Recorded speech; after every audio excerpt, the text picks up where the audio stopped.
All right, welcome back to Vuln Vibes, everyone. Ready for another deep dive. Today, we're tackling cache poisoning attacks, specifically targeting the Nuxt framework. Yeah, so big shout out to all our listeners out there, especially those working in IT security, because we know you guys are going to love this one. Hmm? We're dissecting CVE 2025-27415, a vulnerability that just surfaced. Right, and this one's definitely noteworthy. It's got a CVSS score of 7.5, which, that in itself tells you it's something to pay attention to.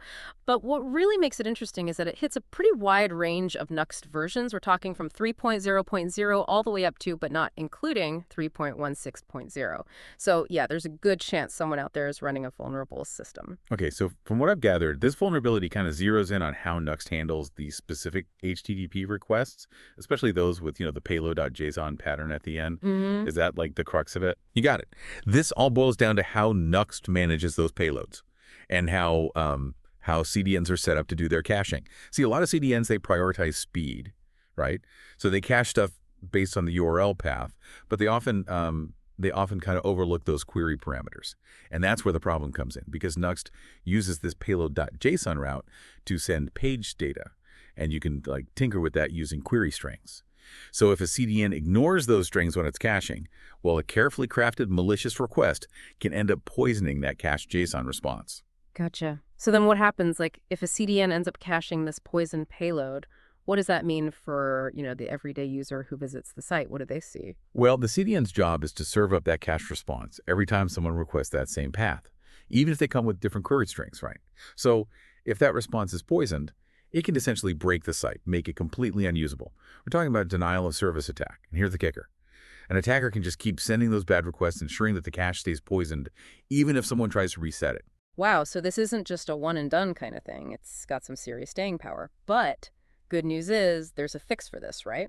Absolutely. Like I said, the problem exists in Nuxt versions greater than 3.0.0 and less than 3.16.0. The fix, Nuxt v3.16.0. If you're running an older version, upgrading is priority number one. No two ways about it. It's interesting. This whole thing reminds me of that Next.js vulnerability, CVE 2024-46982 from a while back. That one also had something to do with URL parameters and page props, right?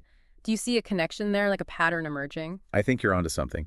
This similarity points to a potential trend in web framework vulnerabilities. The common thread seems to be how these frameworks fetch dynamic data and how CDNs then interpret and cache those requests. It's like these core aspects of web architecture, they can become attack vectors if we don't pay very, very close attention to detail during implementation. Right, and we can't forget that Nux is hugely popular. I mean, our sources say it's got over 3.4 million downloads every month. That's a massive attack surface. It is. Nuxt's popularity makes it, well, let's just say, a very attractive target. A vulnerability like this, impacting that many deployments, that has the potential to cause widespread chaos. Mhm. It's not something to take lightly. So, for all the security professionals out there trying to stay ahead of the curve, what's the big takeaway from this whole Nuxt situation? The lesson here, and it's a crucial one, is that we cannot afford to overlook how URLs are manipulated and how caching logic is implemented. And that goes for all frameworks, not just Nuxt. This vulnerability is a prime example of how even established frameworks can have subtle weaknesses, especially when you factor in how they interact with caching systems. It just reinforces the need for, those multi-layered security approaches. Defense in depth, as they call it. Got to be thinking about edge caching and how it fits into the bigger security picture. This has been a really illuminating deep dive into CVE 2025-27415. It paints a clear picture of how attackers are finding new ways to exploit caching to mess with modern web applications, and that link to the Next.js vulnerability. That tells me this is a trend we all need to be aware of, a trend that demands a serious rethink of our security strategies. Now, for all of you listening, I want you to think about this.